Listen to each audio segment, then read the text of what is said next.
I was at the hospital for 2 months. After the first few weeks my leg was getting better, and one day I went down into the little town to the fish market. I bought some shrimps, and one of the cooks at the hospital cooked them for me. 2 days later, I went back to the fish market and talked to a man who was selling shrimps. "Where do you get them?"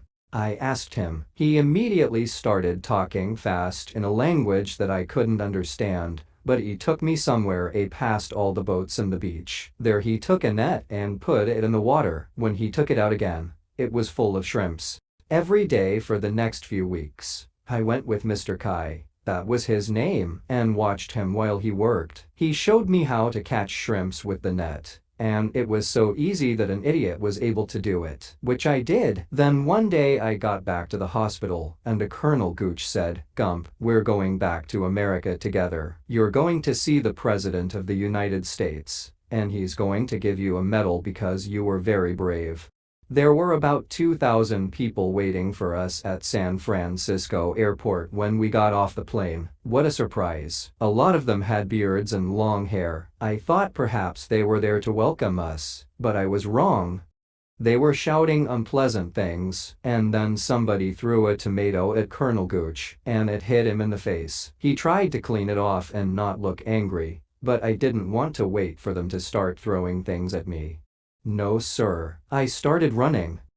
The people ran after me, all 2,000 of them, but they couldn't catch me. I ran all around the airport, and then I ran into a toilet and locked the door. I waited in there for almost an hour before I came out again. I went to look for Colonel Gooch, and I found him in the middle of a group of policemen. He was looking very worried until he saw me. "Come on, Gump," he said. "The plane for Washington is waiting for us." The Army sent a car to meet us at Washington Airport, and we drove to a really nice hotel. After we put our suitcases in our rooms, the colonel asked me to go out to a bar with him for a drink. "People are different here," he told me. "They aren't like the people in California." He was wrong. When we got there, he bought me a beer, and he was telling me about the president and my medal when something happened. A pretty girl came up to our table, and the colonel thought she was a waitress. "Get us 2 more drinks, please," he said. She looked at him and said, "I won't get you anything. Not as much as a glass of warm river water, you pig." Then she looked at me and said, "And how many babies have you killed today, you big ape?" Well, after that we went back to the hotel. Next morning we got up early and went to the White House, where the president lives. It's a really pretty house with a big garden. A lot of Army people were there, and they immediately started shaking my hand and telling me that I was a brave man, and that they were pleased to meet me. The president was a great big old man who talked like somebody from Texas, and there were a lot of people standing round him in the flower garden. Then an army man started to read something, and everybody listened. Everybody but me, because I was hungry and wanted some breakfast. At last the army man finished reading, and then the president came up and gave me the medal. After that, he began to shake my hand. I was just thinking of getting out of there and having some breakfast when the president said, "Boy, is that your stomach making that noise?"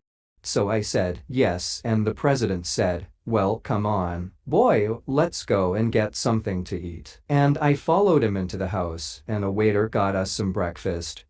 The president asked me a lot of questions about Vietnam and the army, but I just said, "Yes, it's okay," or shook my head to say no, and after several minutes of this, we were both silent. "Do you want to watch TV?" the president asked suddenly. So me and the president of America watched TV while I ate my breakfast. Later, when we were back in the garden, the president said, "You were hurt, weren't you, boy? Well, look at this," and he pulled up his shirt and showed me the place on his stomach where he was hurt once. "Where were you hurt?" he asked me. So I pulled down my trousers, turned round and showed him. Well, lots of newspaper men started taking photographs before Colonel Gooch could run across and pull me away. That afternoon, back at the hotel, he came to my room shouting and throwing newspapers onto the bed. And there I was on the front page, with my trousers down. "Gump, you idiot," shouted Colonel Gooch. "Yes, sir," I said. "That's what I am. But I just try to do the right thing,